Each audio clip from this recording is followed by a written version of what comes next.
to sound like I'm old because I am, but I will say that in our day, we had pop idols that you could be proud of, like Donny Osmond. You know, he was a little bit country, not a little bit elky, like Justin Bieber. Yes, exactly. A whole different thing. Yeah, come I'm on. glad you agree with me. Absolutely. And listen, I showered 3 times a day because I want to smell white. They smell fantastic. Sunflowers. Too funny.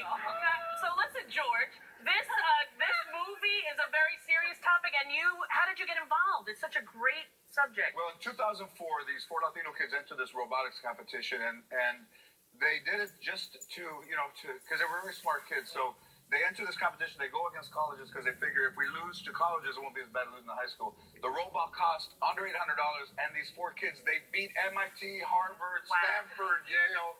It's an amazing story. I remember reading the article in Wired magazine about these kids and seeing it on the local news, and it's an incredible story. How did you make the leap from what you were doing to being involved in this project? Well, Spare Parts is the perfect title. I got my wife's kidney in me, so I'm spare parts. So, but this, we're glad about that. But there's people that aren't glad. There's people that. But this story came to me, and the fact that Marissa Tomei would be in it, Academy Award winner, and Jamie Lee Curtis and Esai Morales, and dreams, especially right now, we're talking about the tension in this country, but dreams have no color. Yeah. And these 4 little Latino kids are just brilliant. They're intelligent, and the dream should continue. Like laughter should continue. So this is a great little movie that I think can have a big weekend. Really good movie. I saw it last night and loved it. And you're really wonderful in it. And those young men are fantastic. Yes. Fantastic. Thank you. Really, really good. When I was a kid, I wasn't much into engineering. I was still trying to figure out what 2 crayons made green. Right. George, when I watched this, I got a little emotional because my mom substitutes at Carl Hayden. I went to Central High School, which is in the same district. We played Carl Hayden all the time, so I saw that kind of experience around me all the time.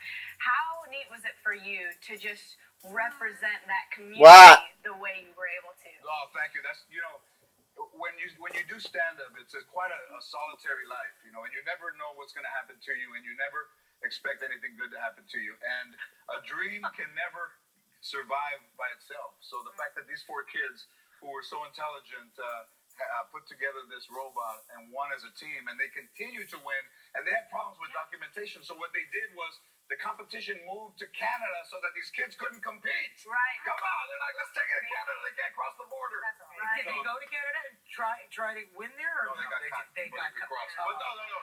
So what makes it good is that every kid should dream, and everybody should dream no matter how old you are. So this is a perfect movie. So you went back to your elementary school I did. recently and recreated a photo that you took 42 years ago. Look at this. Oh my God. Can we see this? Tell us the story behind it. You look exactly the same. Oh my God, thank you. I went to that school, and I was very shy and introvert. I didn't have a father, and going to that school, that's where I went to my first dance in this auditorium. And then weird kids, they gave out toys. We never knew where they came from. So for the last 9 years, I've given out a toy to every kid at that school. I do it myself, and I hand them out. How beautiful. You were brought up by your grandmother, correct? And I was brought up by my grandmother. She was tough, huh? Who, I said, Grandma, one time I said, do you love me? And she said, I have to. You're my grandson. So, thank God for that law. So in that auditorium was where so many, interesting things happened to me. One time we were taking pictures, and we were all wearing T-shirts because we didn't have a shirt. And then the photographer was like, why are all these 12 kids wearing T-shirts? So they took one guy's shirt, and we all wore the shirt. So like 14 guys in the same class have the same shirt. And at that auditorium now, they named the auditorium after me. I think we have a... Wow, beautiful. What a beautiful legacy, George. What an amazing thing. Thank you very much for being here. Spare Parts will be in theaters this Friday. Go see it. We'll be right back after this with Donny Osmond. It wasn't always